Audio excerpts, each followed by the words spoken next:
Greetings, everyone. Oh my God! Jesus Christ! Happy New Year. Happy New Year, infamous 2012. Yes, it happens to be, well, it's not Happy New Year yet. It happens to be New Year's Eve, 2011, which means that this is the very last news, not news, wait a minute. This is the very last progressive discussions of 2011, because the next time you will see us, it will be the infamous, and I repeat, the infamous 2012. Now, can you dig that?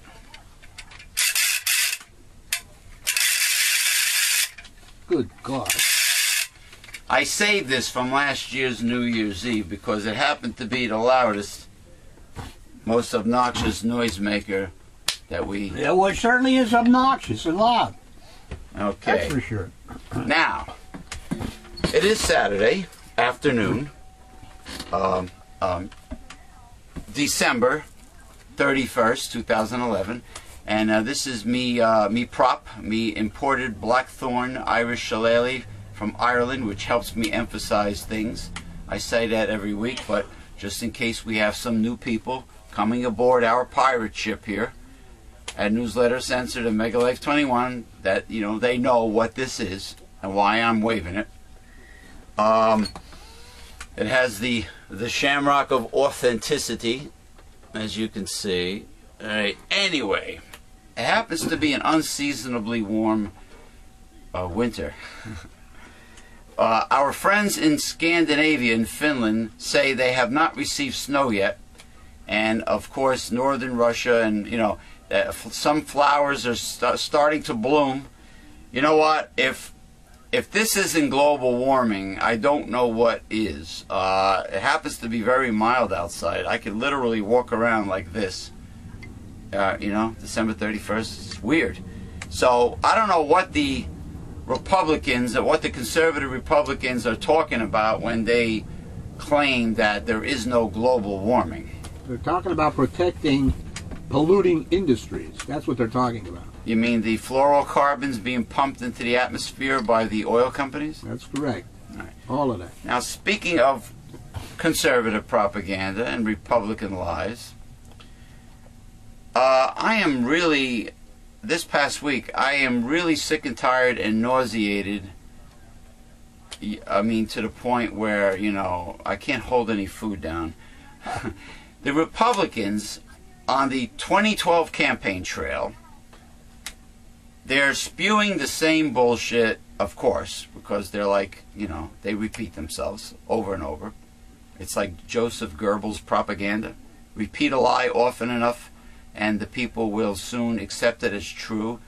And with Americans being suckers and lemmings, they have hook, line, and sinker fell for the conservative lies and the conservative propaganda. They're saying that now. The Republicans are saying that, and I'm sure they've said it before, we have to bring America back to having a moral compass. We need a moral compass once again. And after they said that, they proceeded to bash gay people and talk against stem cell research, and of course abortion of any kind. I guess even if it's a fertilized egg or an embryo. All right, gay bashing. Like I said, their typical bigoted attitude, racism and everything, you know, and their personal interpretation of what the Bible says and not what the Bible really says. And these people are right-wing fundamentalists, religious nut zealots. And apparently, when they say, you know, we're going to bring the United States back to a moral compass, and we are going to change things, what they're saying is that they have a stovepipe and a bat phone to God, the Republicans. They think they can speak for and represent the Lord and rewrite the Bible. So who are they to tell people how to run their lives, and who are they to judge gay people and to make judgment calls in any way in any form. So they need to bring the country back to a more moral compass, meaning that what they're trying to say is when a Democrat's in office, that we're all wicked, vile sinners. All perversion breaks loose. Oh yeah, we're all perverted. Us progressive liberals and us Democrats are all perverted, and we're all lost souls, and we need saving, and we're all wicked and evil, and blah blah blah. Meanwhile, the right wing, we're wicked and evil, and we need them to rule us. Yeah. And tell us how to run our lives. That's and what correct. To do and what not to do. Meanwhile, the right wing are the biggest sinners around because of their greed and their emphasis and preoccupation with the attainment of moolah, money. They are worshippers of money, which is idolatry, and they are also much bigger sinners than progressives because they want to take all social programs and destroy them and terminate them, so the poor have absolutely no help at all, nothing. They're against everything. They're against food stamps. They're against welfare. They're even against Social Security. They're anti any government program that helps the little guy. They're against. They don't like Medicaid. They don't like Medicare. They don't like food stamps with the little... They don't like WIC. Little crumbs that you get from food stamp. WIC for poor babies. Yeah. Because they only care about the child when it's in the womb. Yeah. Not even a child. No. An embryo that breathes like a fish. Right. Or a fertilized egg. They care about that a lot. A lot. But once you're born, if you happen to be poor and you're not a rich baby, with the silver shillelagh sticking out of your mouth, the silver spoon, you're worthless. You're nothing. You don't count. Well, according to Republicans. Has been a slave in the corporation. Oh, if you're a slave, if you decide to be a slave to corporations, then the child is. Then you're important. Then the child is important. Oh, you're a poor person that wants to be a slave to corporations. You see what the salamander wanted to do. Newt. Newty. He wants to have the poor kids, clean up in school and become little janitors. For no money, of course. For no money, of course. Or to pay for their little bullshit. Child labor, come back. To pay for their little bullshit welfare that they get. Big deal. Little crumbs, like my grandfather used to say, crumbs. But of course, they're real close to God and they're real Christian, despite the fact that they believe in not helping the poor at all and having no compassion for the poor. But then again, these people are going to tell us in America how to live our lives, and they are going to save us and bring back this moral compass. Yeah. Well, you know what? They're hypocrites, and the Bible has a lot to say about hypocrites, and it has a lot to say about the rich consistently helping the poor. The Bible is loaded with verses about that, and there's a lot of great verses on the Cyber Church of God, which happens to be, the link happens to be on our Mega Life 21 hard-hitting truth internet talk radio station. A lot of hard-hitting verses right from the Bible about end-time prophecy, about that Jesus did not come to bring peace to the world, and about the fact that capitalism is not God's economics, about the rich and the poor. I got them all there from the official online King James Bible. The links are right there. Just click on it and learn how to navigate. It's a great website. It's the King James Bible strictly online. You just type in the book, you type in the chapter, and you type in the verse, and you click the button, search for scripture, boom, and you're right there. So easy. Anyway, this is proof. They're nauseating, sickening hypocrites. They're far from being good Christians or close to God. And by the way, Chris Christie... But they get people to believe they are. Propaganda, again, the lemmings. There's something else going on, just with propaganda. The progressives can put out propaganda too, but does that mean that people are going to come to their side? You know why I think it is? is going to follow what I'm going to say next. The problem we're having is that we're not getting the progressive or the Democrat view on the media. The so-called liberal media does not exist. It is not liberal. All the media coverage seems to be with right-wing conservative Republicans. I don't see any interviews being conducted with the American media with any progressives or independents or liberals, whatever you want to call them, or Democrats. It's always about the right-wing Republicans. And they do it, the anchor people do it with a smile on their face. They cover the Republicans, the campaign trail for Republicans, what the Republicans think, how the Republicans feel about certain issues. It's all about the Republicans. So you can forget about the liberal media. They're conservative.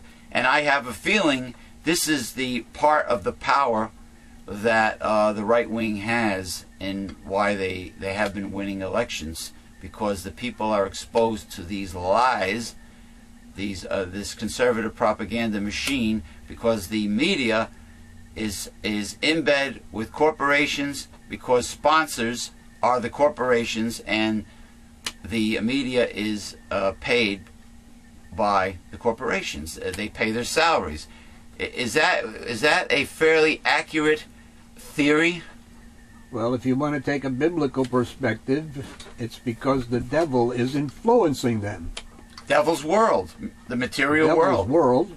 So obviously, you know. You notice that honest people who try to or the innocent, who try to develop a successful business and try to make it big in this world, you notice they fall flat on their face and fail. The nice guys fail, and the scumbags skyrocket with their success. Because the world is set up to benefit those that already have.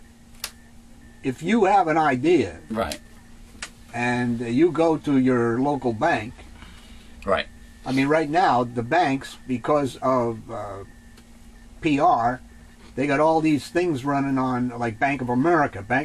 Fees. No. They got these people that are saying, well, nobody believed in me, you know, when I was wanted to start my business and everything. And I went to Bank of America, and Bank of America, they believed in me, and that's why I'm still with them today.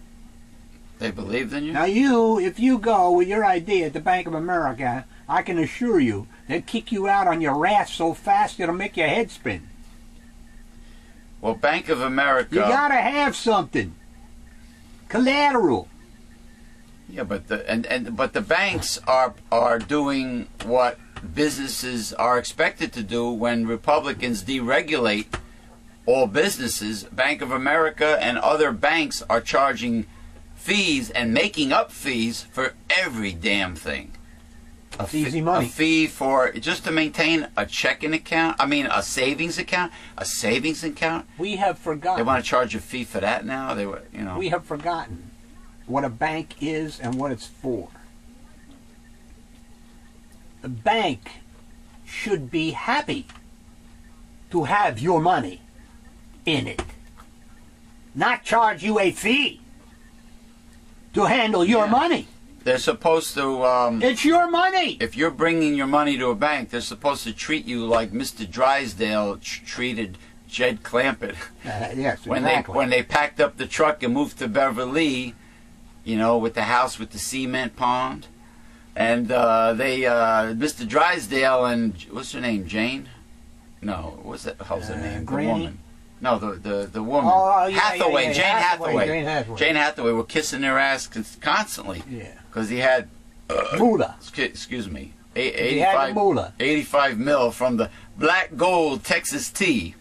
Yeah. Oh, Jed's a millionaire. Anyway, I could sing the song, but... Anyway, the thing is that there's a pattern here. Way back when we had Bill Clinton, okay, the greatest or the finest Republican president that the Democrats ever had. Is that what you say? That's what I say. Yeah, he was a blue dog moderate, Democrat? Who the hell knows what he was labeled? You go by the person's actions. Right. Now his actions he wasn't. He corporatist. He's a corporatist. Him and Hillary are business people, and according to his actions. But because he was a Democrat, you know, we had some prosperity because you know they kind of put money back in the pocket of the little guy.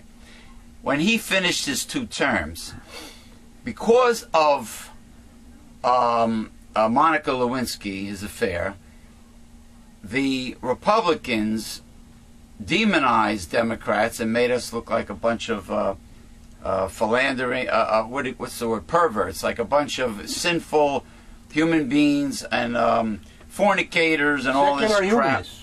They were on a roll from constantly attacking Bill Clinton concerning Monica Lewinsky, which has nothing to do with his job performance, by the way, and that includes if a president was gay. It has nothing to do with his job performance.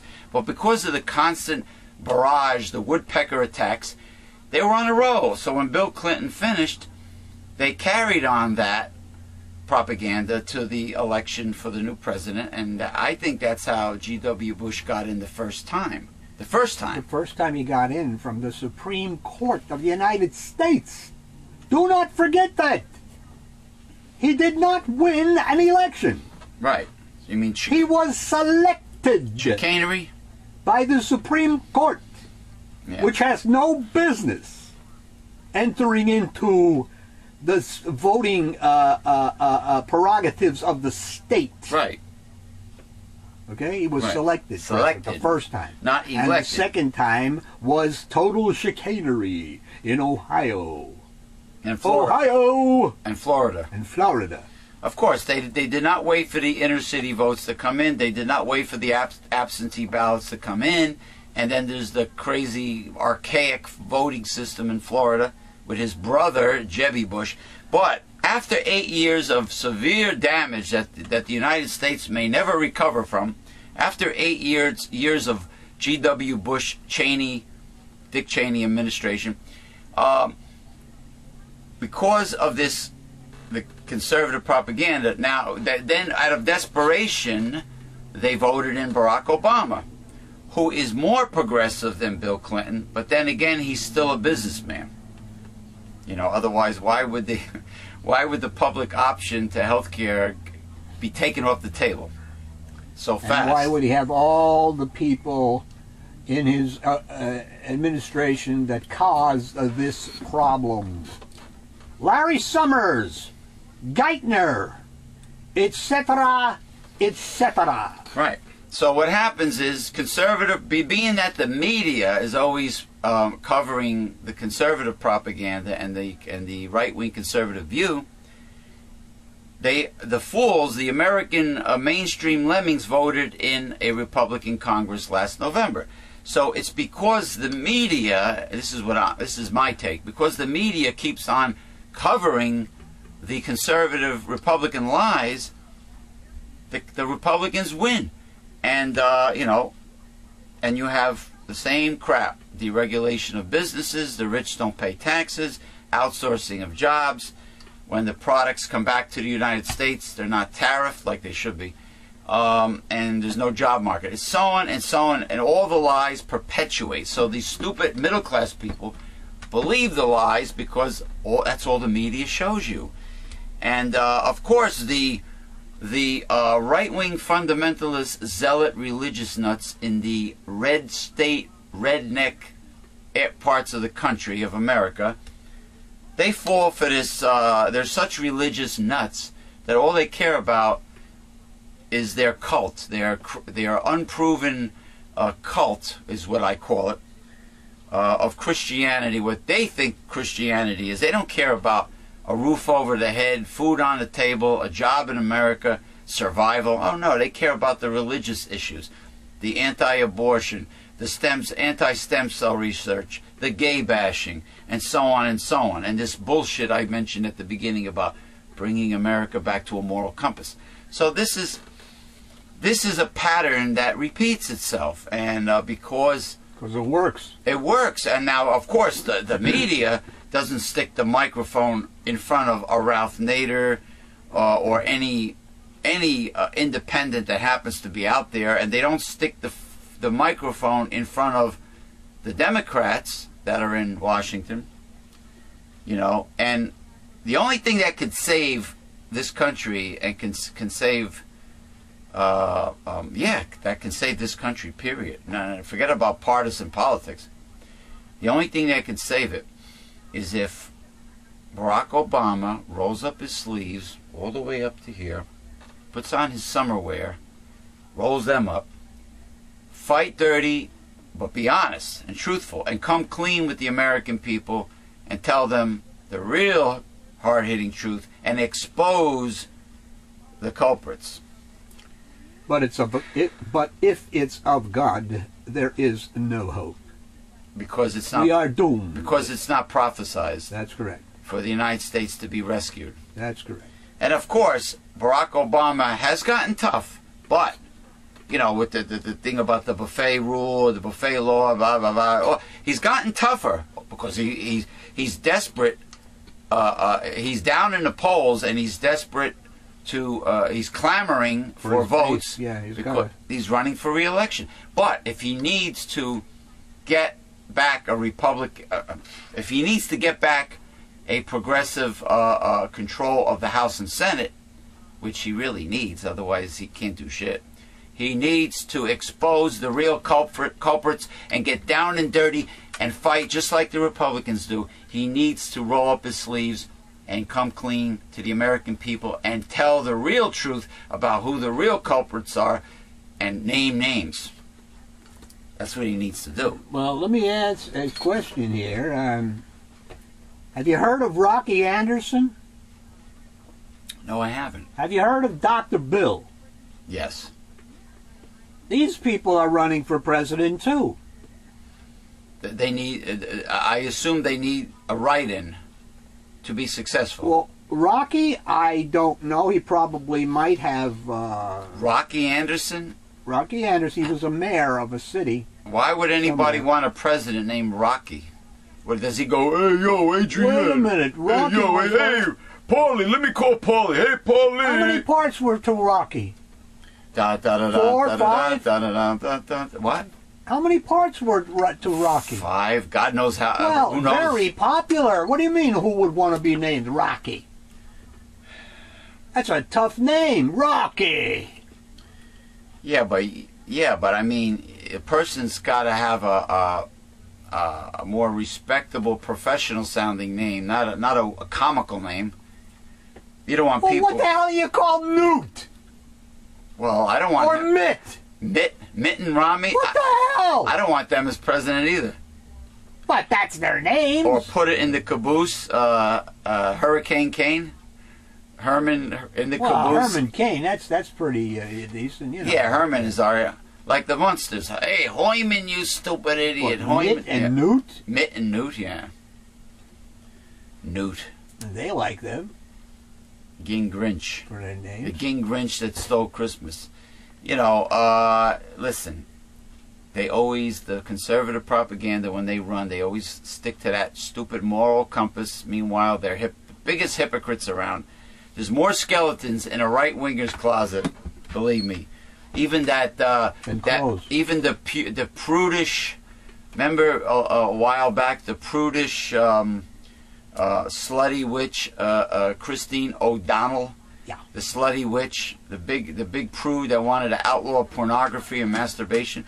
I bet if you dug deep enough, you'll find plenty of skeletons in her closet, and she admitted to some of them. Oh, listen, these people. Same thing with Sarah Palin, man. She's got, you know, what is she supposedly having an affair and this, that, and all this other crap, you know, with all the dirt that's coming out, they got skeletons. They got more skeletons than progressives. But when they give their souls to God, you know, they're all is forgiven. All is forgiven if you're a conservative, if you're a progressive. But people, if you're a progressive, you're never forgiven. No. If you're a right winger, you're automatically forgiven. Now, I believe that mainstream America. Look at Swaggart. Jimmy Swagger, they still send him money. Yeah. He picked up hookers off the road, off the highway. He cried. I have sinned. I've seen. I have lust is bad, lust is evil, but I have sinned. And they still send him money. But the thing is, Americans. The other one's Tammy Faye and her hubby, Baker. Jim Baker. Yeah, but Baker. The point is that Americans have a tendency to respond to hype, like sales hype, like infomercials. They love that. If a conservative politician, if a right-wing politician gives speeches with a lot of emotion, you know, and he sounds like his heart is really into it, and he's got a lot of enthusiasm, or she, you know, and Americans love hype. They love that, like a TV evangelist. They love that feel-good experience. They want to feel good. So if a political candidate makes them feel good. Ronald Reagan, Morning in America. That's what it was all about. They don't want to hear the real truth. They want to feel good. Yeah. Americans are like, they want to feel. They want to hold on to their illusions. Like the illusion of the United States being the most moral and bestest country in the whole wide world. Bestest. Bestest. Is that any relation to asbestos? No, it's relation to Festivus for the rest Festivus for the rest of us. Festivus. Oh, we need the spirit of Festivus now, because 2012 is really a downer. You know, the infamous 2012. But you see how it is? Americans want to feel good. I bet if a big rock star ran for president, I bet all the young people, all the MTV boobs out there would vote for the rock star. Well, I don't know. Whatchamacallit ran. The 700 Club, boob. Pat Robertson? Pat Robertson, he ran. Oh, that holy rolling right-wing religious nut. There's only like 35% of the Republican Party which you would classify as religious nuts. So I don't know how far you would get with that. Well, the reason why the media covers them is because the 1%ers are funding all this. There you go. The money. Follow. What did Jesse Ventura say? You want to dig up the dirt? Oh, everybody who knows something says that. Follow the money. Follow the money trail. Yeah, because you know our country is owned lock, stock, and barrel by the Moolah people. Well, you know. Hey, the Moolah people, is that anything like the mole people in Superman? Yeah, the mole people. Now, what's his name? Brad Meltzer. Meltzer's decoding show, something like that. There's a guy who does what Jesse Ventura was doing when he had conspiracy theory. Anyway, he did a fascinating documentary about, you know, the murder of the beloved Pope John Paul I, and he mentioned, you know, the Vatican Bank was involved in a lot of corruption back then. Money laundering. It still is. The whole Catholic Church became what it is today due to total corruption and moolah and etc. And the Great Federated Church. It happened in the Middle Ages. Before that, it happened before the Middle Ages. First century. The Holy Roman Empire, Charlemagne. Right after Magus. Simon Magus. Simon Magus. And of course they, you know, maybe that's why I like pirates. It's kind of a Robin Hood story, because the Spanish galleons that they raided and the gold that they stole from the King of Spain, this was gold that was stolen from the Native American people. And this was stolen by the aristocracy of the imperial Spain, right? So when the pirates raided and stole the king's gold, I don't consider them to be criminals. It's kind of a Robin Hood story, don't you think? Well, those were days when, you know, a lot of people, that's how they got their money, was from taking it from other people. Yeah, but they took it from the Spanish galleons. That was gold that was probably confiscated in the New World by the conquistadors, and it was headed probably for the King of Spain, who probably took everything. And, King Philip was his name back then? And the pirates, of course, it helped them. They were demonized. It helped. Well, in Hollywood, in the movies. Aren't the Occupy Wall Streeters demonized by Wall Street? Yes, the Well, Occupy Wall Street, the Occupy.org. The big boys are always good. Isn't Robin Hood, demonized?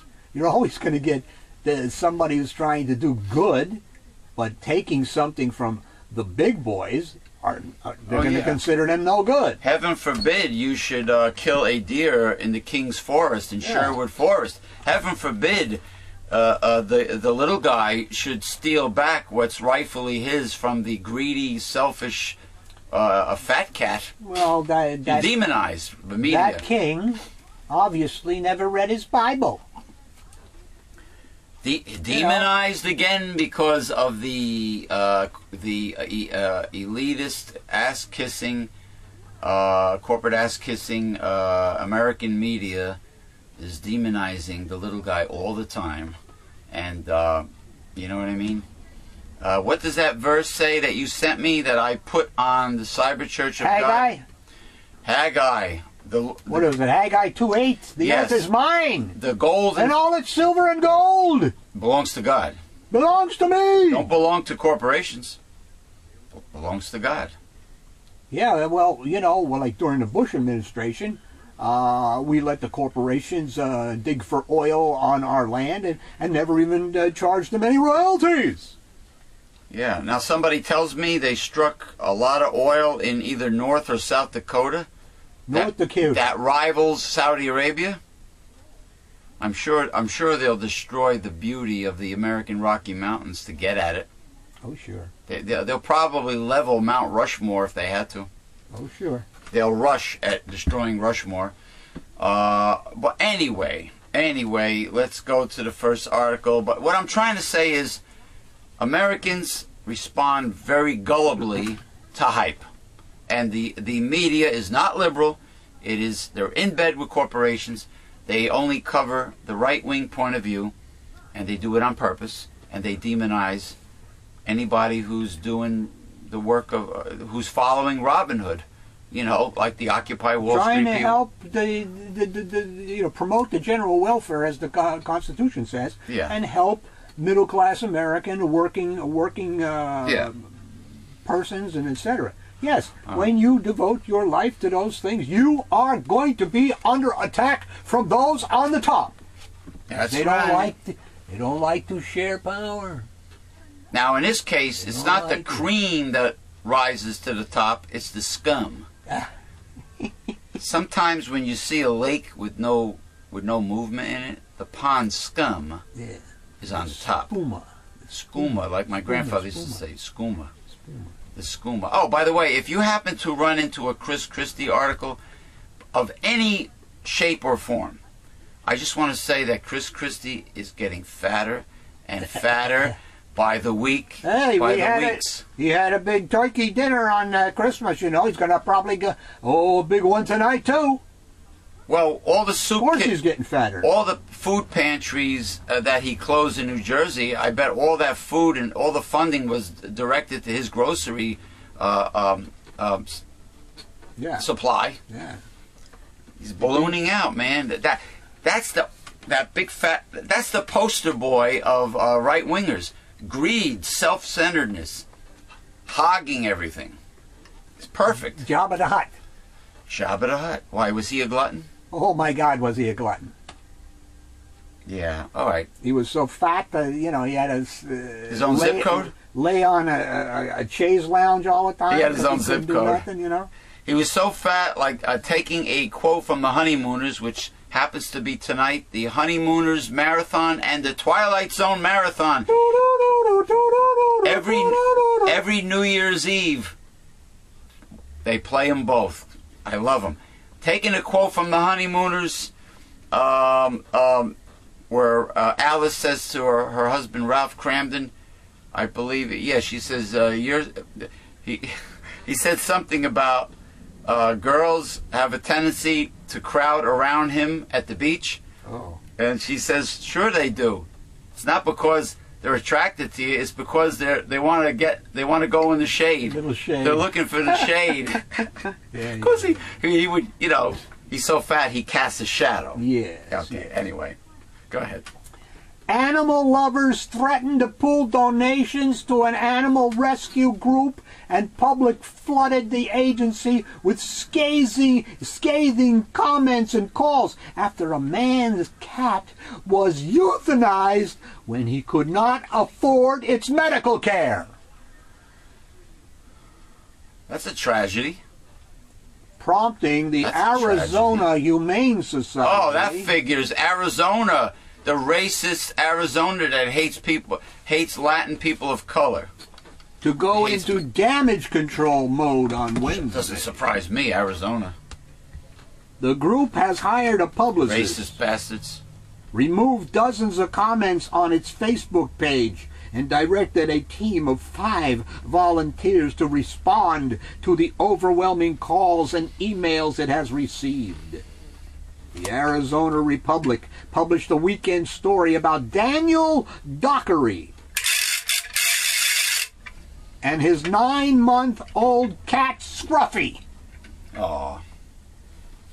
Dockery, a 49-year-old recovering heroin addict, told the Phoenix newspaper that he took Scruffy to a Humane Society center on December the 8th because she had a cut from a barbed wire fence. And he couldn't afford, they wanted to charge him, a poor man, to treat Scruffy, and because he couldn't pay the bill, they euthanized Scruffy? Is that what happened? An injury that he described as non-life-threatening. The agency said it would cost $400 to treat Scruffy. I have a personal vendetta against veterinary clinics. There's one in our area called I think it's called the Oradell Veterinary Hospital, the Oradell Animal Hospital in Paramus, New Jersey. What a ripoff! They know that people naturally can't afford health insurance for their pets, so they rip you off to no end, just like the American healthcare system for humans. And you got to pay out of pocket $400 for a non-life-threatening infection or cut, and they couldn't humanely stitch it up and give this cat a shot of antibiotics or something and say, here, guy, here's your pet. You know, on your way. You're on your way. Oh no, they had to charge $400. How long would it have taken to treat a cut on a little cat? 10 minutes. Right, 9-month-old cat. Oh no, but you got to pay. Everything's about money. Now, you see why I mean, this bullshit about God blessing America and all this crap? It's a lie. Satan has his headquarters in America. Anyway, continue. It was money he did not have. Naturally. The Humane Society cited policy when it declined to accept a credit card over the phone from Dockery's mother. Fuck them. In Michigan. Greedy bastards. Just like the American healthcare system. They suck. Or to wait for her to wire the money. Oh, this shillelagh. I hope this shillelagh sees a lot of action in 2012.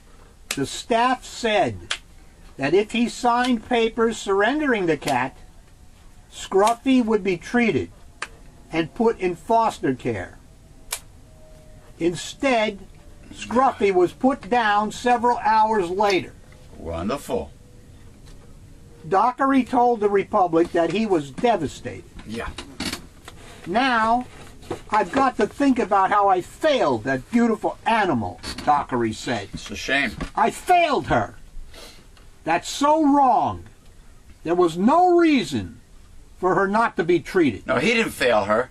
The system fails her and everybody. He has a better moral compass than the Humane Society because he feels that he failed her when it was they who failed. Sir, the recovering low-income or poor heroin addict, it's not his fault that he's poor.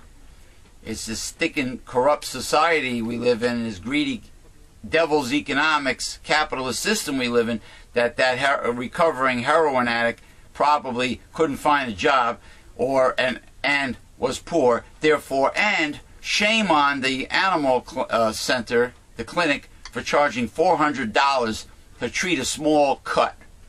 on a cat. The Shame Humane on them. Society lives by donations. Gee, They're supposed to have more of a moral compass than that you know something? displayed. You know what's funny? Doctors take the Hippocratic Oath, but the people that run the hospitals and the clinics, Because it's the all administrative pieces of shit, the CEOs of America that run the medical establishments, okay, they don't take a Hippocratic Oath. because it's become a business. Healthcare is not a business. Healthcare is supposed to be a right, just like a good education. Both grammar school, high school, and college education is supposed to be a right in a free democracy, like it is in the European Union. It's a right. It's not a privilege. Those communists over there in Europe. And a decent, comfortable retirement. Oh, These are rights. These are supposed to be rights. oh boy, oh boy, oh boy. Brother from another mother. Boy, oh boy, oh boy. I tell you, you can't give things to the poor because they get lazy. What are their options? Where are the jobs? Tell me. Their other options are to take up the pitchfork and torches and go after the money in the gated communities. Like the late... And the people in the gated communities don't want that to happen. You mean like the late, great Grandpa Al Lewis from the Munsters used to say? Get the asses of the masses down the street, but you see what happened over there on Wall Street. You got the little tin despot over there in New York, the Bloomberger guy, you know. You mean Mayor... getting his Gestapo out there. Mayor Michael Bloomballs? Yeah. Bloomscum? Getting his Gestapo out there to stop people from exercising their constitutional rights. Well, you know, if it was another American city where the people are not afraid to get tough, I don't think Bloomberg's a little Gestapo would work.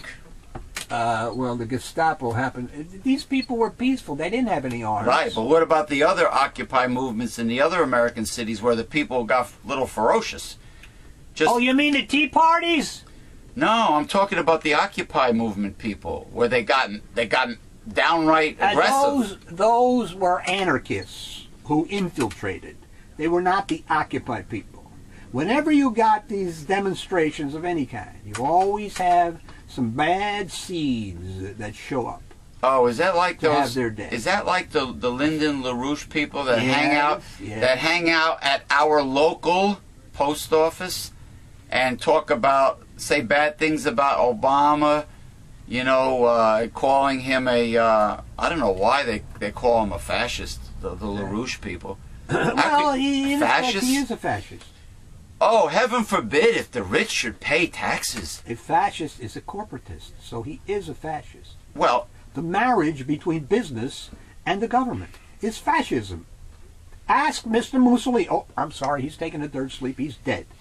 Mussolini, fascism. well, since everybody in the two-party system seems to be a corporatist Yes. and a business person and a fascist, Yes. then is that why the rich don't pay taxes and the middle class pay taxes? Yes.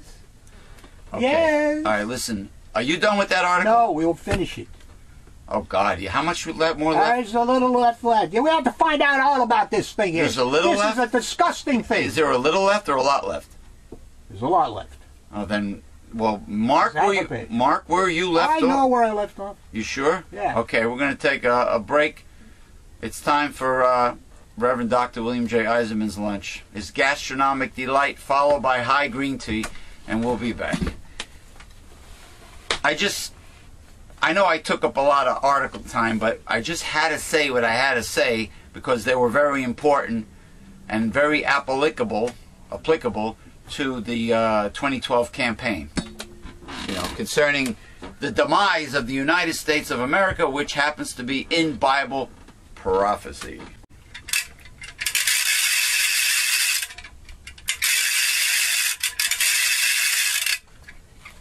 Happy New Year 2012, the infamous 2012. The infamous 2012 will be this evening because it happens to be Saturday afternoon. Eastern Standard Time here in northeastern New Jersey at the Newsletter Censored Research Center in northeastern New Jersey. Oh, you know what I forgot to do at the beginning of the show? I forgot to introduce myself. I don't know what got over me. My name is James Parana Madonna of Mega Life 21, Hard Hitting Truth, Internet Talk Radio Station, and Newsletter Censored. And I'm with my co-host and mentor, the Reverend Dr. William J. Eisenman. It happens to be the last day of 2011, December 31st, 2011, Saturday. And a very unseasonably global warming, mild winter so far here in New Jersey. How are you doing, sir? I know you're eating, but how are you feeling anyway? I see the sun breaking out. Oh no, there's plenty of bright sunshine out there. Let me do promo. See this gentleman next to me? This jabroni right over here? This is a self-portrait of my co-host and mentor, the Reverend Dr. William J. Eisenman. It happens to be a fine watercolor painting because William J. Eisenman is a fine watercolor artist. You can see the William J. Eisenman collection on the internet by going to Google and typing in William J. Eisenman collection. And if that doesn't work, also type in Mega Life 21. It'll come up. Almost all of his paintings are in a slideshow to Caribbean steel drum music, because he happens to like Caribbean steel drum music. So I used it. Now, you can see the William J. Eisenman collection by going to newslettercensored.com. You can go to the William J. Eisenman Facebook profile, and if you see something you like, email him. And if it's still available, you know, the bidding starts at $500 each.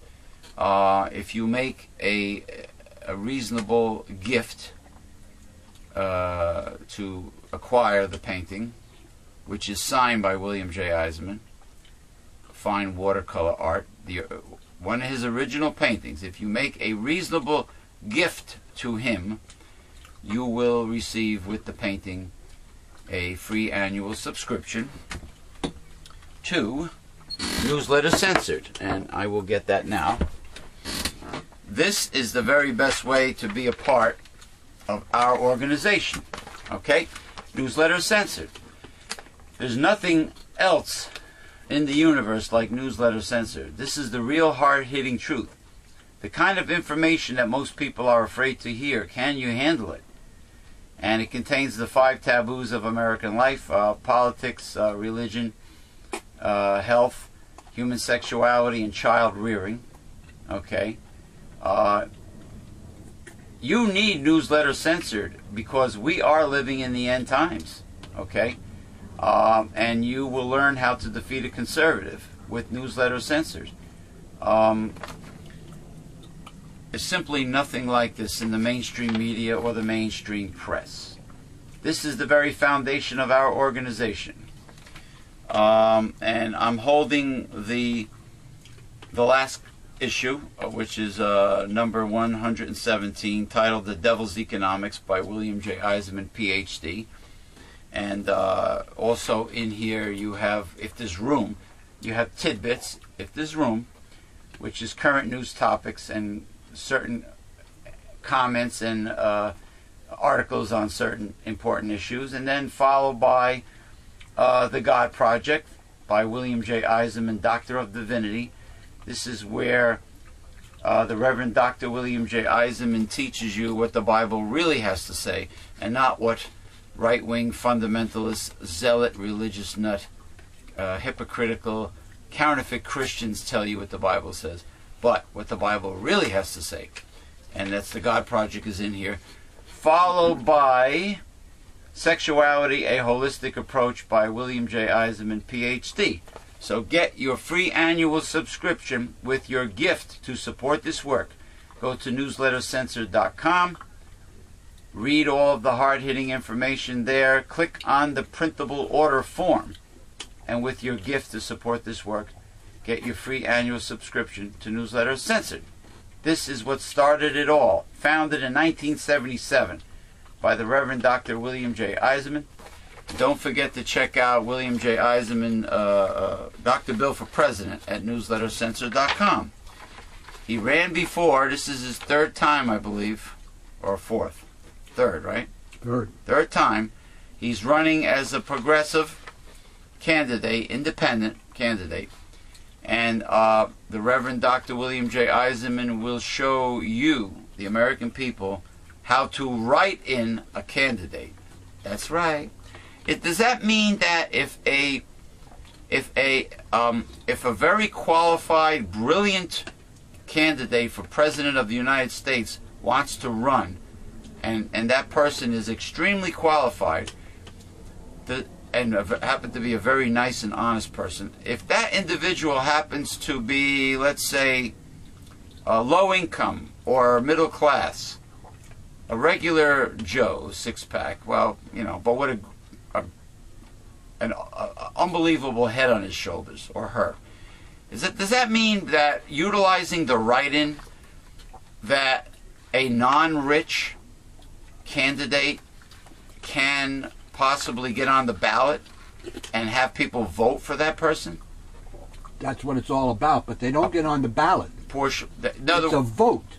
It's a vote. You write in at the time you vote. And there's no ballot getting on. All right. There's no signatures you have to get. There's no goddamn party that you have to belong to that gets you on the ballot. There's no ballot involved. This is the only way, besides a constitutional amendment, to get money out of politics.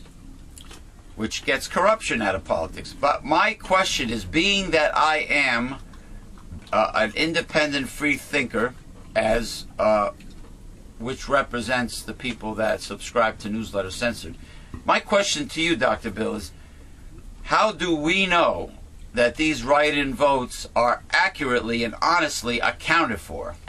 We don't even know that about our regular votes. You're right about that. So when you write in a vote, let's say by miracle, the Holy Spirit enlightens millions of Americans, and they happen to write in a vote. The Holy Spirit is not political. Yeah. Well, let's say they happen to write in a vote for a progressive independent that doesn't have a pot to piss in. And let's say that they get like millions of votes by some miracle.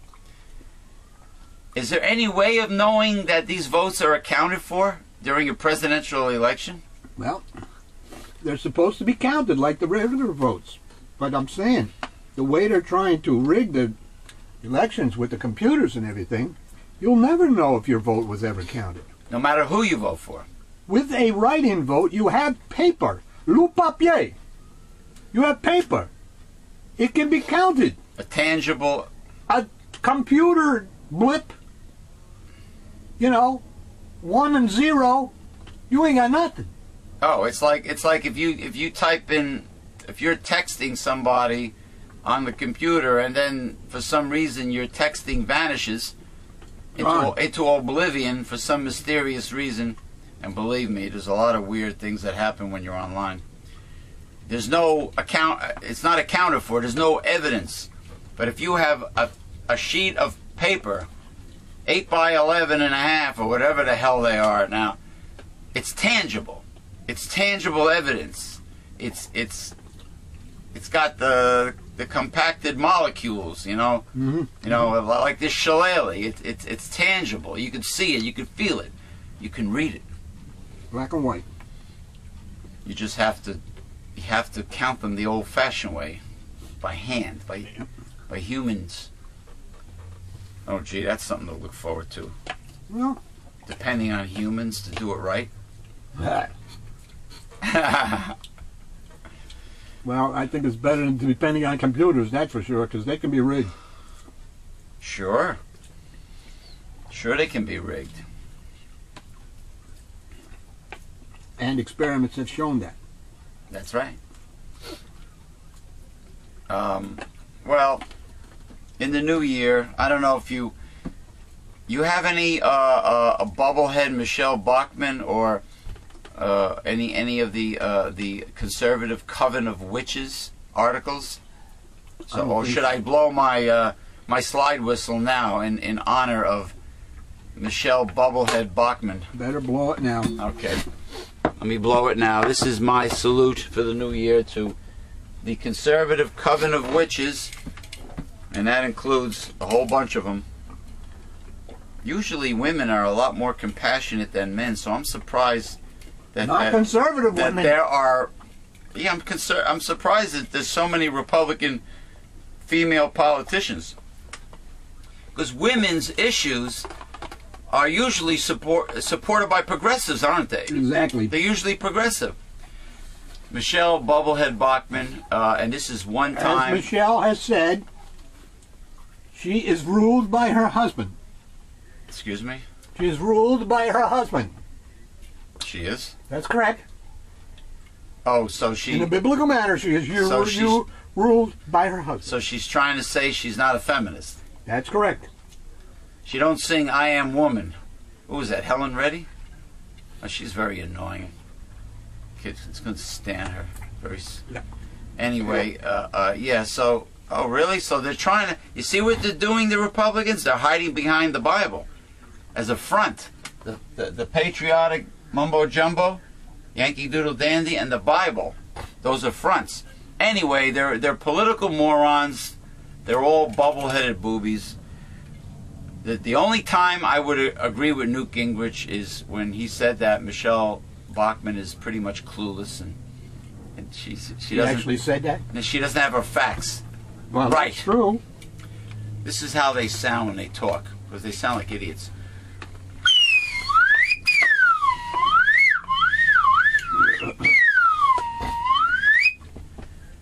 Conservative coven of witches. That's how they sound. And when they get on my nerves, they sound like this. All right. Now, let me make myself a little bit useful, and we will finish up that article. Yeah. That, you know, we were reading before. All right. Take it away, brother from another mother. He described the cat as helping him stay off drugs for more than a year. Oh, yeah?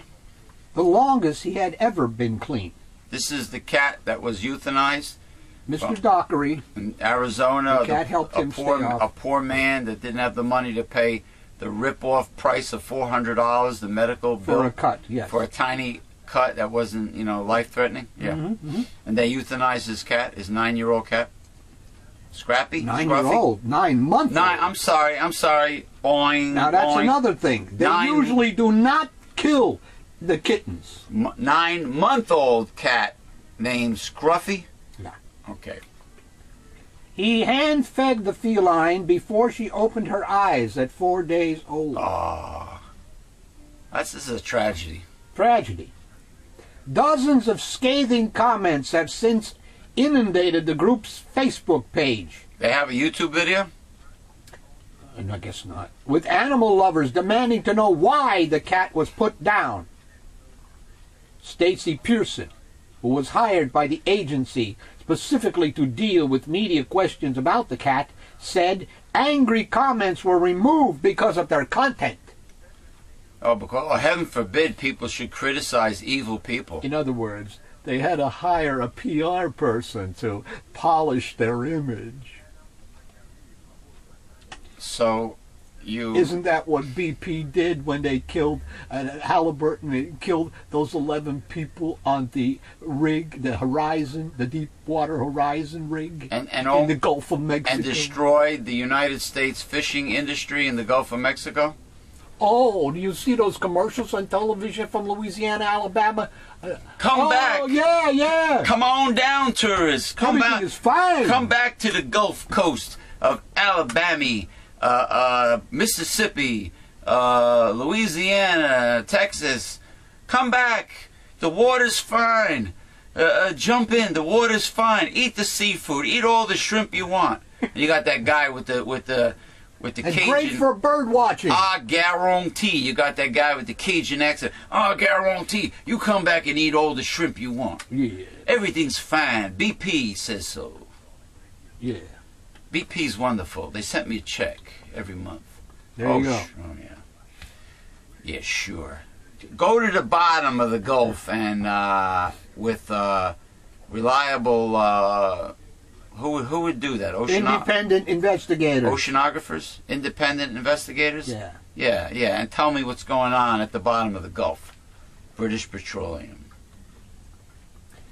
Anyway, one of those comments called for the staff of the Humane Society to be euthanized. You know what? That's a great comment. That, you know what? So what you're saying is, if I typed a billion paragraph comment and I posted it, they can remove it On their site. at the click of a mouse. On their site. Well, Their Facebook page. their Facebook page. But how do I publicly secure my comment then? There's no way, right? Well, no, not on their Facebook page, because they will take it off. They won't put it on. But there's nothing. They're in charge of their Facebook page. There's nothing that could stop us, You know. from saying it now, which we are. Well, of course, but that's, they have no control over this video. All right, and could you please, at the end, could you please name this evil, wicked medical center's name? It's the Humane Society. Oh, of Arizona? Phoenix. Phoenix, Arizona Humane Society. No, it is called the Arizona Humane Society. I'm sorry. So it's statewide. The Arizona Humane Society, even better yet. Yep. It's encompassing the whole racist state of Arizona, the entire right. Maybe Scruffy was brown. Maybe they don't like the color of Scruffy. Maybe he was dark, because they don't like dark people in Arizona. The red state, racist, right-wing fundamentalist, zealot, religious nut, holy rollers state, with Governor Jan Brewer with that nauseating Cheshire cat grin on her face. Mm-hmm. The people that like to round up and ship anybody that looks Latin Sheriff Arpaio. out of the country, south of the border. They ship you out. Even if you're a Puerto Rican born and raised in New York, if you go to Arizona on vacation, what do? They walk up to you and ask for papers, and then they say, "Well, you know what? You look a little too Latin for me. We're shipping you to Mexico." Remember the Nazis said, "I want to see your papers." Seek hell. So they want to round up Latin Americans like they rounded up Japanese Americans during World War II, right after Pearl Harbor. They rounded up all the Japanese Americans. Well, yeah, put them in a concentration Put them in the concentration camps, similar to the FEMA camps they have today. Yeah. With all the caskets. Get it? All the caskets. Were those caskets that Jesse Ventura found? That's correct. Now, what the hell would one have to have hundreds of thousands of caskets for? That the government moved quickly and very quickly after Jesse showed them on the program. Mm-hmm. And that happened to be the episode that they removed from True TV, the FEMA camp episode. Yeah. Interesting. Another person said that what happened to Scruffy was murder. I think so. No justification for euthanizing a perfectly healthy, besides a little cut, a 9-month-old kitty. Stacy Pearson said Scruffy was put down over a number of reasons, including Dockery's lack of immediate funds, lack of veterinarians to treat her, and what Pearson described as a very serious cut on Scruffy. Lies. From her abdomen to her knee. No, it's funds. That went to the muscle. Yeah, my ass. So they're saying it was a deep laceration? No. They wanted funds. They wanted moolah. Funds. Well, America's healthcare system is a right and should not be a profit business. Well, look, she just put her own foot in her mouth. Right. Back there, we read that the injury was non-life threatening. There you go. And now she says it was a very serious cut. She changed her mind. Because she's a PR person. Flip-flop. But PR people are like whores. They're liars. They're liars. They're you know, like what you call lawyers? Liars for hire? Liars for hire? Yeah, those are the corrupt ones, yeah. Yeah. She said, the Arizona Humane Society does not accept credit card payments over the phone because of possible fraud and cannot treat pets with only a promise from owners that they can pay the next day. She said staff had every intention of getting Scruffy the help she needed, but the number of animals requiring help at the group's second chance clinic was too much for the resources available.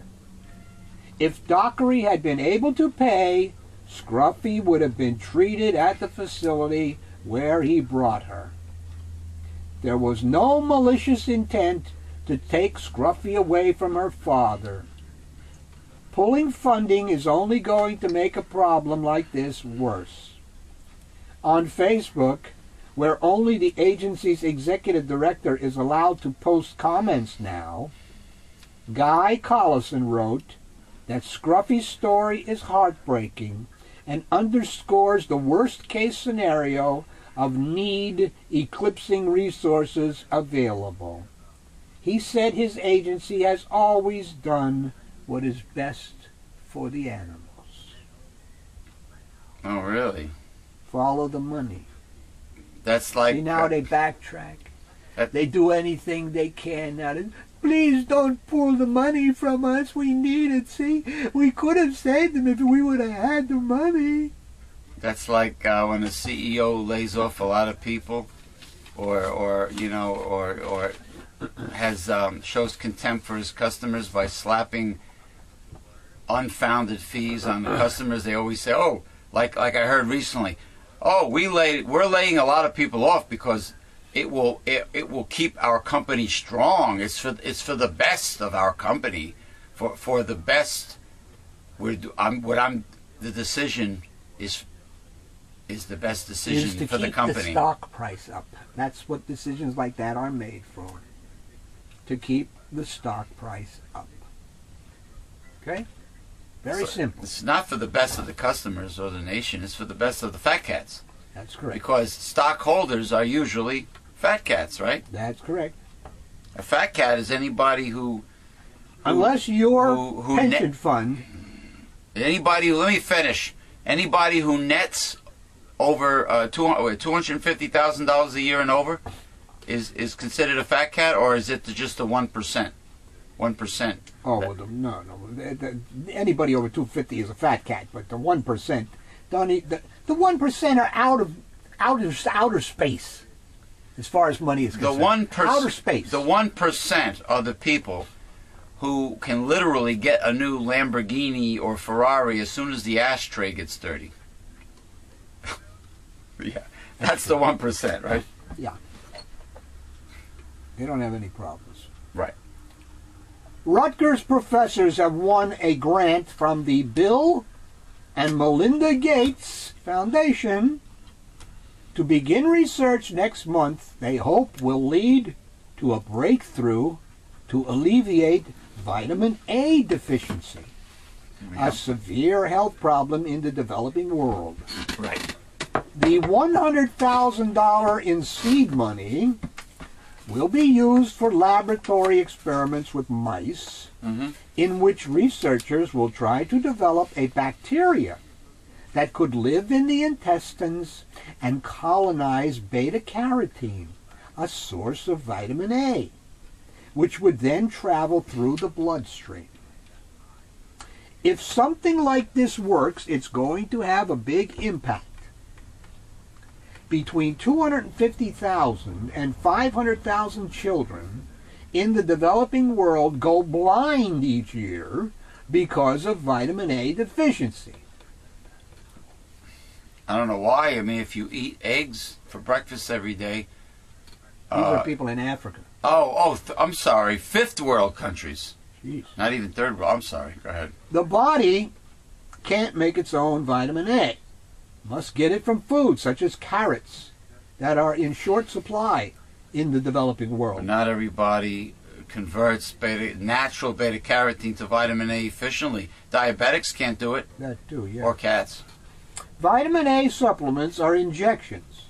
Need to be delivered on a consistent and prolonged basis, a model that has proven unrealistic in the developing world.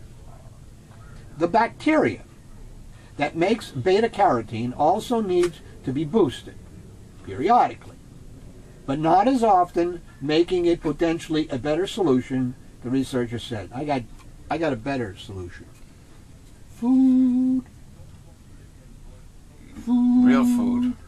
Real food. Why would they be, bacteria? How are you going to feed it to the kids? Yeah, what are you going to do? You're going to have a baby food jar full of bacteria, beneficial bacteria? And if you're going to feed them bacteria, why don't you just feed them eggs or something with vitamin A in it? Gosh. Well, send real food. This is only one of those things, again, where the big money people put stupid money into stupid things, and they get credit and accolades and etc. for doing so. Isn't it kind of like the garbage that the government always seems to allocate for any poor group of people in the world or the country? Those people are always, what about, excuse me, what about the grants and everything that are getting given for stupid ideas and stuff like that? It's always because somebody's connected. Right. Right. It's not because they need it. Look at all the money that the Bill Gates Foundation is given to AIDS. I hate that guy with a passion. Okay? The traditional AIDS idea. HIV causes AIDS. Where's the proof? They never isolated an actual AIDS virus, right? Yeah. Oh, by the way, I was watching a Charlie Rose show classic. A much younger Steve Jobs was being interviewed. Pretty fascinating. It's a shame how good he used to look, and then after the cancer, went downhill. But anyway, yeah.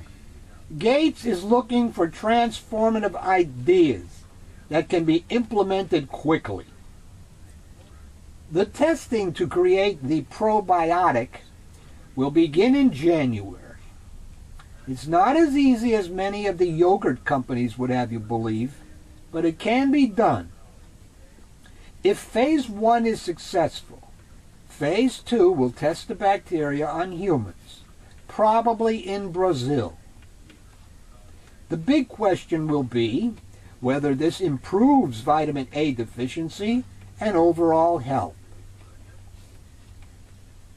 Quadro, one of the researchers, said, a recent trip to India, where vitamin A deficiency has widely compromised health, has given her added resolve in her research. If I was motivated before, now I am 100 times more motivated, she said. Oh, really? Yeah.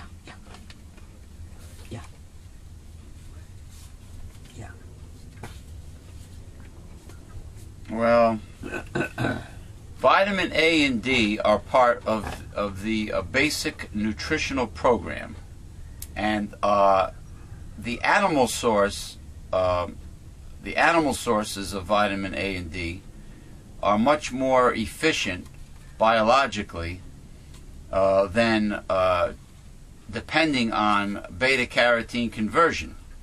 I think so. Okay, like I said before, the beta-carotene in supplemental form is synthetic full-spectrum carotenoids, beta-carotene from a natural source, like let's say marine algae or something, spirulina or chlorella, whatever.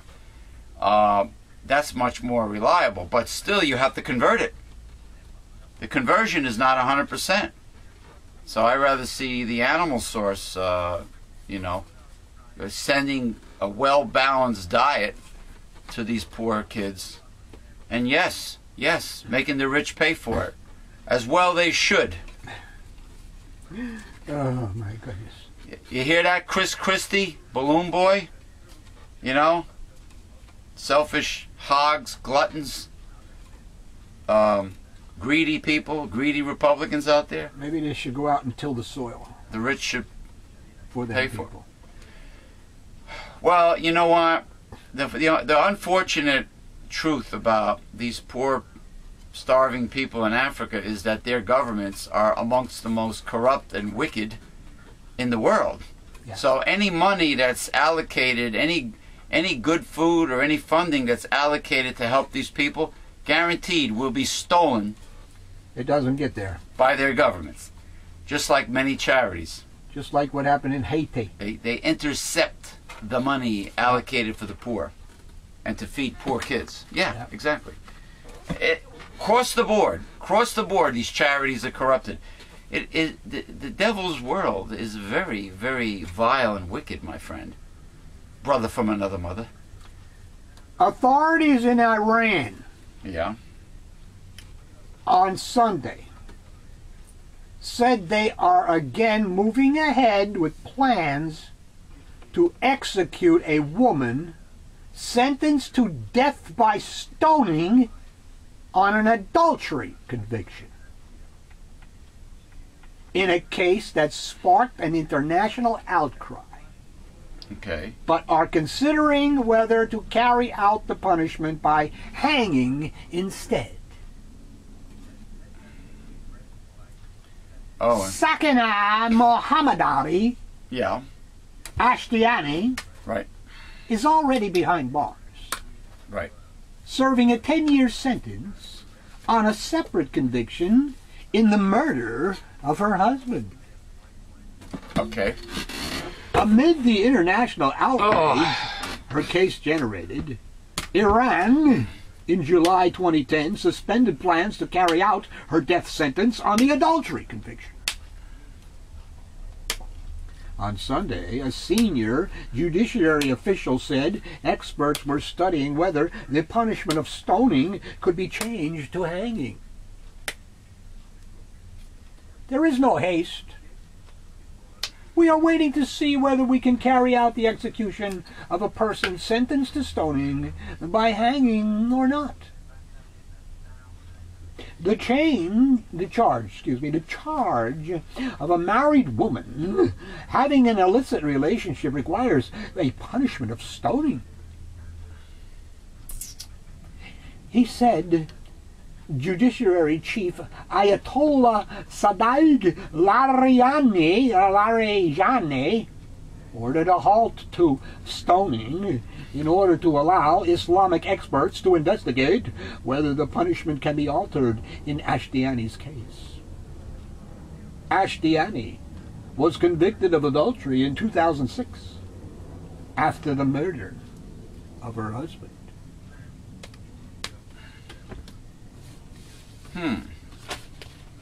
Now that's what the conservative, zealot, counterfeit Christians would love to put in our laws in this country.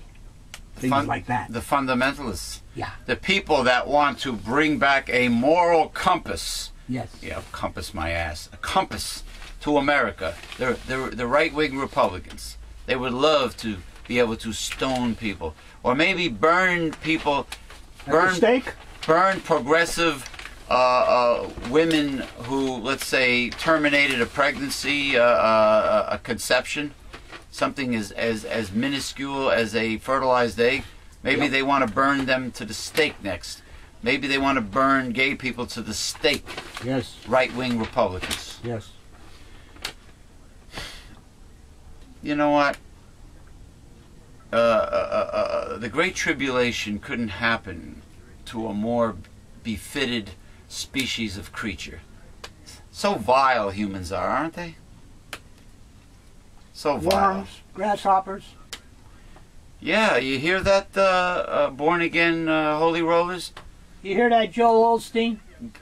God is only Why does God want him to get a parking space for a worm?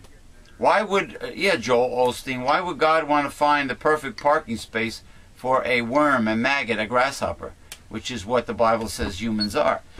Why would God, if God is only interested in the elect to rule at New Jerusalem, in the, was it the world tomorrow?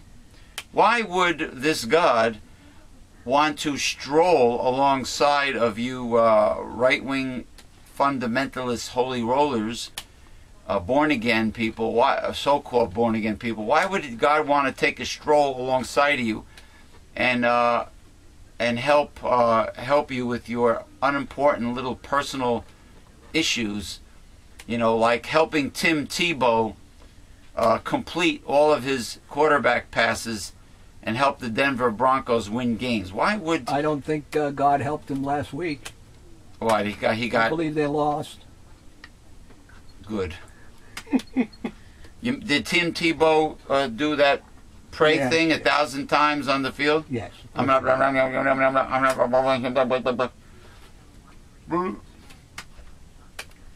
Somebody should have threw him a snake. Oh, you mean like the Baptist cults that dance? They take up serpents. They're like this in the church. I'm taking up serpents. Look at me. Meanwhile, the pastor's wife gets bitten and dies from the snake bite from all the rattlesnakes in the church, and he continues, this pastor, to use rattlesnakes in his ministry after his wife dies from it. Anyway, what you got there, brother from another mother? Can you imagine how exciting and scary it would be to leave everything you've ever known to move to a new country? You would be coming to a completely new world where you might not even know the language.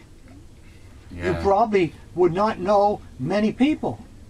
Everything would be strange. Yeah. Many new Americans today have had these scary experiences. Many, maybe you or your parents are new residents to the United States. Or maybe you have friends who came from another country.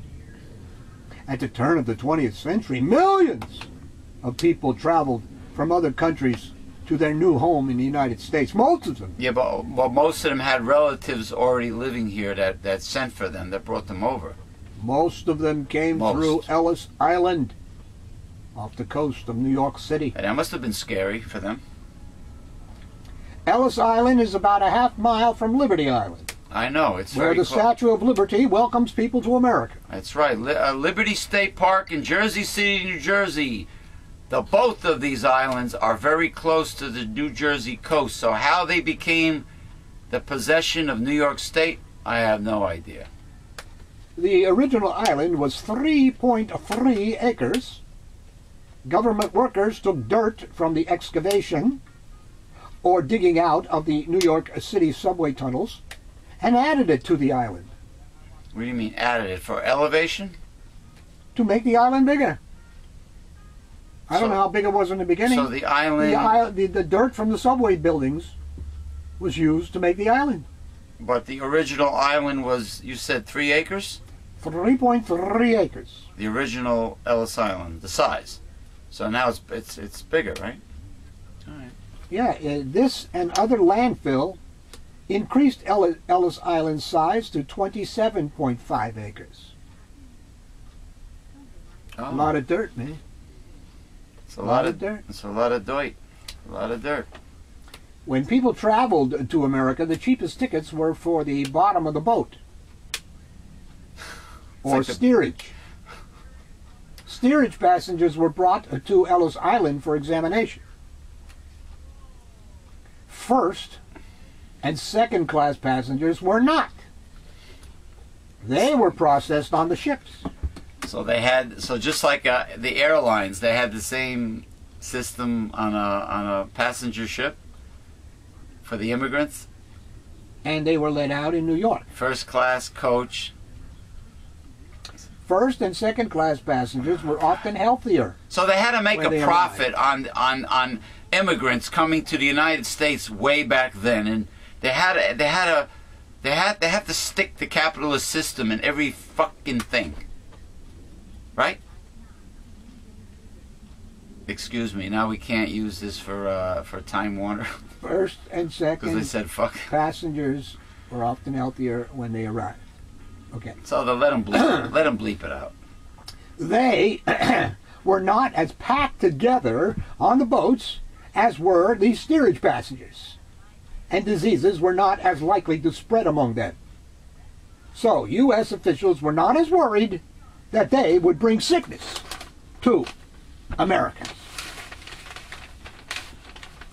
Ship owners wanted to make as much money as possible. See?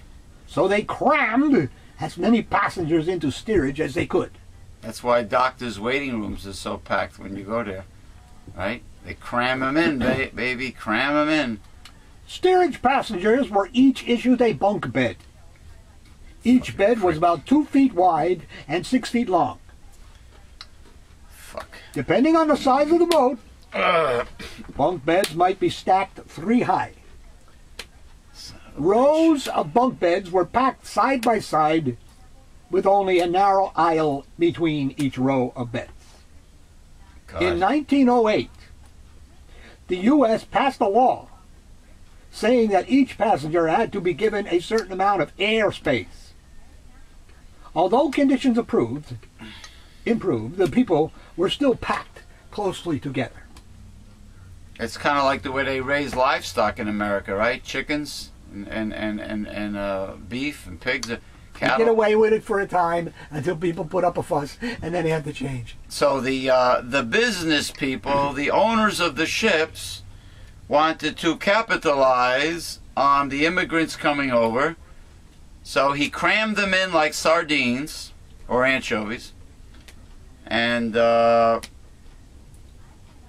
you know, and the air quality was probably horrible, and anybody who came aboard with influenza or something, Pretty soon you got an epidemic. you got an epidemic on board. Yeah.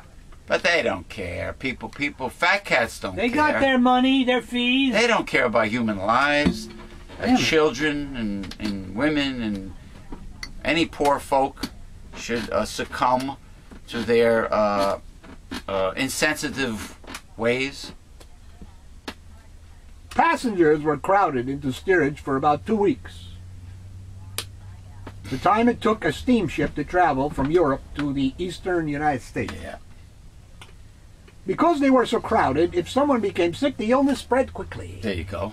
I didn't even read the article, and I know what's going to happen. You know? People who immigrated to America might have been fleeing mistreatment, poverty, or forced military service. Many had no hope of bettering themselves in Europe. Most had few possessions. Imagine having to flee from your home and being allowed to carry only what you fit into a backpack. Yeah. Well, the Puritans came to the New World, to America from England, because they were a pain in the ass. They were persecuted for obvious reasons. Puritans, puritanical ways of thinking. They were right-wing fundamentalists. So, you know. Immigrants had to pass a medical exam. As soon as they arrived at Ellis Island, doctors and health inspectors examined immigrants to be sure they weren't carrying a disease that could infect others. Officials also wanted to be sure the immigrants were healthy enough to work and support themselves. Oh, gee. Oh, the American government was really concerned about that. Immigrants had to walk up 36 steps to prove they were able-bodied. Immigrants walked past a health inspector, who took about 6 seconds to check over each immigrant. When they thought the immigrants might have a disease, inspectors marked them with chalk. About 1 out of 10 immigrants were kept for a day or more if they needed more exams. Sounded like they were treating immigrants like livestock. In the end, About 98% of all immigrants passed the tests and were allowed to stay in the United States. About 2% were sent back to their home countries. Sometimes families were split up, which was a sad experience for them all. Patients who were seriously ill were sent to the hospitals on Ellis Island. The doctors examined all immigrants to be sure they did not have an infectious eye disease called trachoma. What? Trachoma. Trachoma? Trachoma. Well, that's only the tip of the iceberg of what... This common disease could cause blindness. It was hard to treat. To check for trachoma, doctors used a button hook to pull people's eyelids up to look for symptoms. Hey, my eyelid, holy jeez, man. You're pulling the eyelid up with a hook. A button what the hell? hook? Was that something that a crocheter or like a knitting needle device? A button hook is a tool women used to help them button shoes and clothes. It's, you know, it's got a little round hook on the end. It's a hook. You know, go take your shoelace and pull it through the eye. Men often came over to America alone.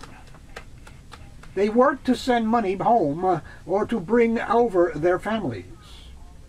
The U.S. did not allow women to enter the country alone unless a male relative met them. Women made little money, so the United States wanted to be sure they'd be supported. If a woman said she was engaged, the officials might marry the couple right there.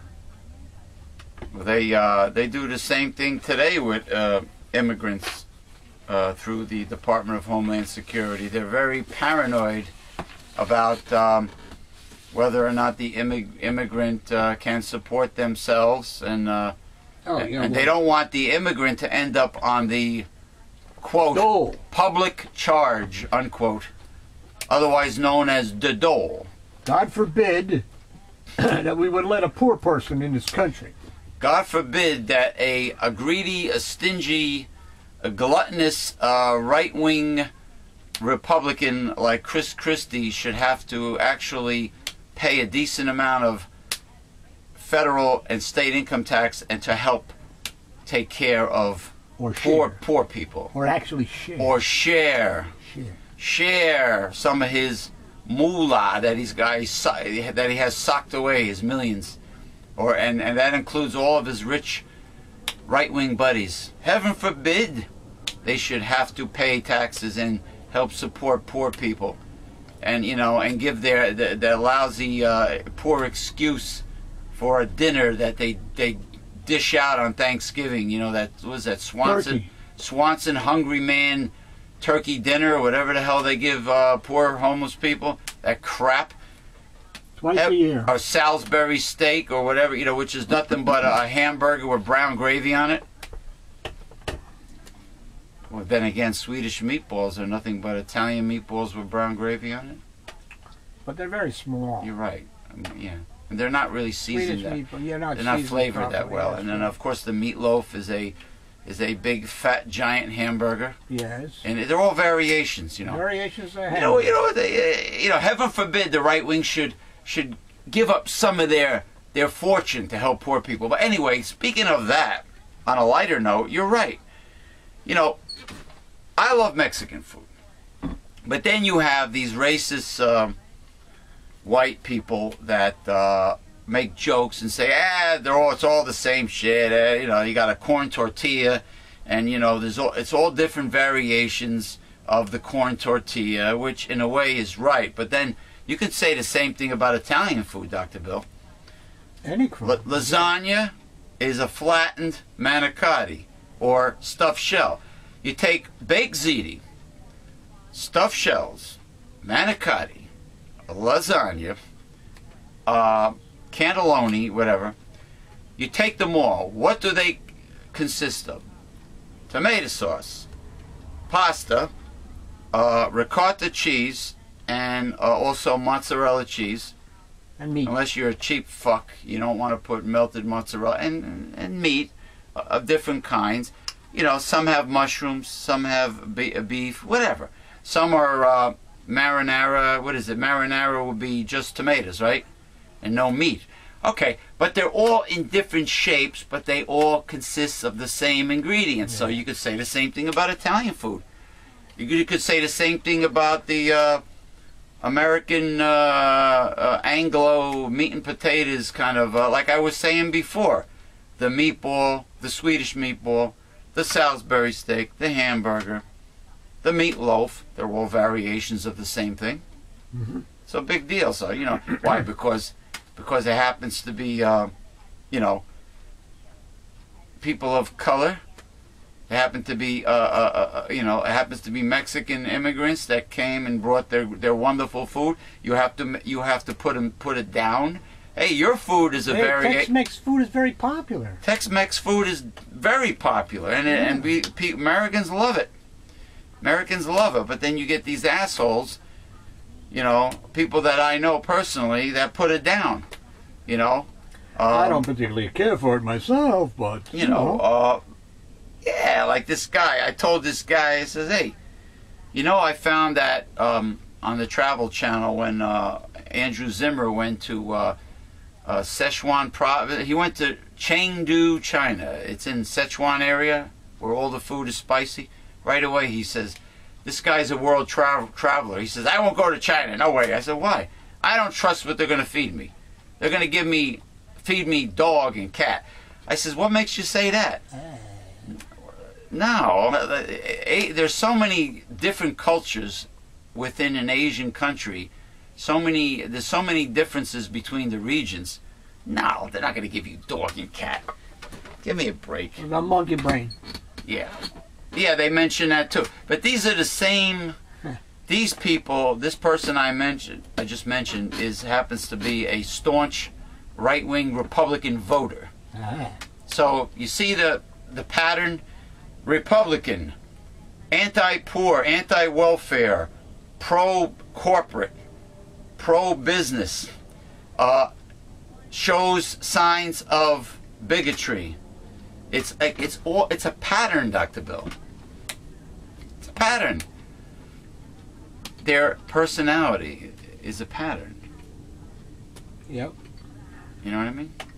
You can gauge them very easily. Yeah. You okay? It is the free and open mind that cannot be predictable. But what you're calling the right-wing mind is obviously predictable because it does the same thing over and over again. And the conservative propaganda spewed by right-wing Republicans and promoted by the American media, which is not liberal, which happens to be very much in bed with elitists, they perpetuate the conservative propaganda and the lies over and over and over. It's the same thing over and over again. And you lemmings out there fall for it. Hook, line, and sinker. Like I said before, Americans love hype. If you hype it up and you do it with emotion, Americans fall for it. They believe it. They believe it. You know, if you did a serious debate or a serious talk, like a documentary where you can learn something, Americans they don't care about that. They go, I don't want to listen to this educational stuff. It's boring. They change the channel. Soon as somebody starts getting funky and does a little moonwalk and jumps up and down and gets everybody excited, Americans will listen to this person. They want to be entertained. Americans love entertainment. What are you going to do? Anyway, 2012 is later on tonight, and let's just hope that the prophecies are wrong, that all the documentaries are wrong about 2012, because if they're right, 2012, our gooses will be cooked. Wow. The Mayan thing is a bunch of hooey. How could you criticize an ancient civilization thousands of years old, brother, from another mother? How? How could you do that? I just read an article in Time magazine. It's not just the Mayans. The Hopi Indians. The Hopi Indians. The I Ching. The calendar stopped because it stopped. It has The nothing to do with the end of the world. The I Ching of China. They all predict something is going to go down big in 2012. And the fact of the matter is, they are not called Mayans. Huh? They were Maya, not Mayans. So the word Maya is plural and singular?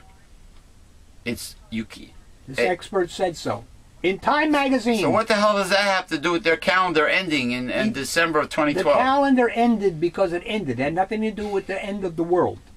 It ended because it ended? Yeah, because that, well, if you write, suppose you write something out and it's only for 10 years. Does that mean that after the 10 years it's the end of the world? You only did 10 years. Many ancient civilizations all over the world say that something big is going down in 2012. That's all. Whatever it may be, I hope it ain't gonna happen. I hope it's not true. But you know what? Well, I don't know. I mean, there's a lot of great documentaries on TV about 2012. Yes, but why is it so much easier? Nostradamus and so on and so forth. Why is it so much easier for people to believe a human being and not believe a God that they say they worship? Ah, you're getting somewhere. The God does not say it ends in 2012. So the timeline, the series of events that are supposed to take place in the end times and the Great Tribulation, what's going on today, Reverend Dr. William J. Eisenman, is what you're saying is these events have not taken place yet. So if you're a Christian who believes in the God of the Bible, the documentaries that say 2012 is the end, garbage. It doesn't fall into place. That's correct. Now, you can't hold two contradictory thoughts in your mind at one time. Now, do you say the same thing about all these documentaries and programs about extraterrestrials and the ancient aliens? If you believe in the Bible, then there are no extraterrestrials. So the show called Ancient Aliens with Von Däniken. There are no ghosts. What's his name? Von Däniken. Von Däniken. Chariots of the Gods. Chariots of the Gods. And all the other scientists that agree with him. No. It doesn't coincide with the Bible. No, it doesn't. Right.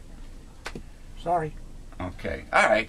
Sounds good. Listen. Neither do ghosts, by the way.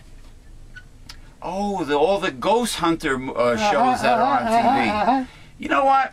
Before I say goodbye, you know what I notice about all these ghost hunter programs, whether it be on the Travel Channel or History Channel or Sci-Fi or whatever? It's all the same. They got all this equipment. They got the night vision cameras, the infrared stuff. They got this special tape recorder that is supposed to record very high frequency or high decibel sounds, or I don't know. They got special spirit detecting equipment. And they all do the same thing. Did you hear that? Wait a minute. Who? Did you hear that noise? Did you hear that? And they play it back, and I hear a little bleep of nothing. I don't hear the words. The show puts the words, the caption of what the supposed spirit said, and I don't hear it. All I hear is a little blurb, like a bleep. Wait a minute. How did they get that sentence out of this little bleepy sound? That could have been a sound of the house settling or whatever, or the wind, or maybe a rat. And I didn't hear it. It wasn't there. It wasn't there. So this is all. What was I saying before about hype? Hype. Americans like bullshit. They like hype. They love infomercials. They're suckers for hype. Whether it be Republican, right-wing Republican Tea Party lies and propaganda, whether it be an infomercial for you to buy a piece of crap, no matter what, whether it be a TV evangelist, heal, yeah, Joel Osteen, whatever, Benny Hinn, whatever, any of those goofballs. You got Tim Tebow. Every other minute, pray. Blah blah blah blah blah blah blah blah blah. Every other minute, he's got to kneel down. Oh yeah, are you one of the elect, Tim Tebow, that's going to rule in Jerusalem in the great, what is it, after the Great Tribulation? No, he is not one of the He's elite. not one of the elect, so he's not talking to you, brother. If he were one of the elite, he would not be focused on himself. Attention to himself. When you look at Tim Tebow's website, it's all pictures of him trying to show off and look cute. Let me tell you He's got a something. book. And that's what it's all about. He's promoting... Selling the book. Selling the book. You notice how these right-wing holy roller fundamentalists, there's always some business connected with what they do. They're always pushing That's their world. They push for their donations. They promote their books. It's the whole capitalist system coincides with their religiosity, their religious their nutty beliefs. As the nail sticketh to the stone, so does sin to buying and selling. Ecclesiastes, was it? 27:2. No, was it Ecclesiasticus? Ecclesiastes 27:2. You know, I had to type in Ecclesiasticus because it wasn't in... Yeah, because it's Latin. Yeah, I had to type that in. Also, there's another one that I had to type in. But anyway, listen. It's in... If you go to our radio station, Mega Life 21 Hard Hitting Truth, which is at the top of newslettercensored.com, and you scroll to the bottom, you will see the Cyber Church of God, and you just go there, and all those gems are right there, coming from the original King James Bible online. It's all there. And if you want to look something up, it's at the bottom. It's so convenient. It's all there. God is not crazy about capitalism because the Bible is loaded with anti-rich, pro-poor information. It's just loaded with it. And also the end-time prophecy stuff is there with Timothy, Matthew, and all the others. It's self-explanatory. It's all there. You know what I mean? Just go there, look it, and check it. And you know what? Check it. And you know what's above? Prove all things, hold fast that which is good in Thessalonians. You know what it says above that? Don't take your pastor's word for it. Go to the source. That's what I just said. Go to the source. Check it. Some people... Everybody, they'll read something where Dr. Bill has written something and given about 1,900 scriptural references, and then they'll say, oh, well, that's just your opinion. Many people are lazy. Hey, buddy, I gave you 22 scripture references. Listen, look it up. Many people are lazy. They just believe what their pastor says. The hype, the emotion, you see? The snake oil salesmanship. I know a lot of people like that, and they happen to be born-again holy rollers. Do you see the pattern, people? Do you see the pattern? Can you dig it? As Booker T would say. Okay. Happy infamous New Year's 2012. Coming from the bottom of our hearts here at Newsletter Censored and Mega Life 21. Say Happy New Year. Happy New Year. Bottom of my... What was the last thing you said? Bottom of my heart is probably here, I think. Your heart is that big? I don't know. Well, you're the Reverend I don't Dr. know William. how far it goes down there. You're the William... Happy New Year, everybody. We'll see you in 2012, God willing. And the creek don't rise. Right. Unless you believe Harold Camping, then you know who the hell knows. Well, the Mayan thing is only is the next December, you know. The end of December 2012, right? December 21, 2012. Yeah. Hi, this is William Morrow. Are you one of those people who join a health club, and after they have your big, overpriced annual membership, you notice that you're on your own with little or no results even after all the promises? Then the website Personal Trainer is for you. Thank you very much, William H. Morrow III. So you lost another argument with a conservative, right-wing Republican. He talked over you. He screamed and yelled. He brought out the Bible. He thumped it. He quoted scripture to you. You were lost because you came at him with facts. Nothing but facts. And you expected that would make you look good. That would make you win the argument, but it didn't. You know why you lost the argument? You know why you're going to lose your next argument? Because you don't read Censored. Censored, the 30-year-old newsletter that shows you how to defeat a conservative. Read Censored, and you'll have all the ammunition you need.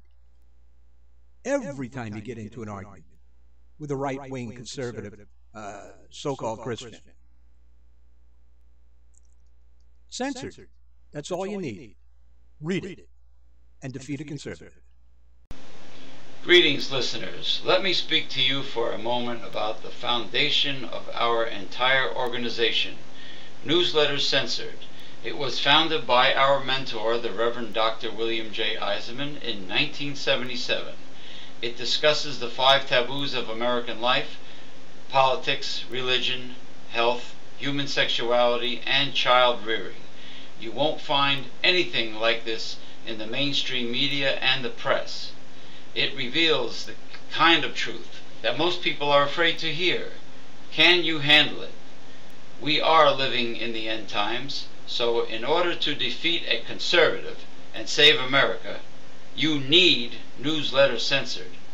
Go to www.newslettercensored.com, click on the printable order form page, and with your gift to support this work, get your free annual subscription.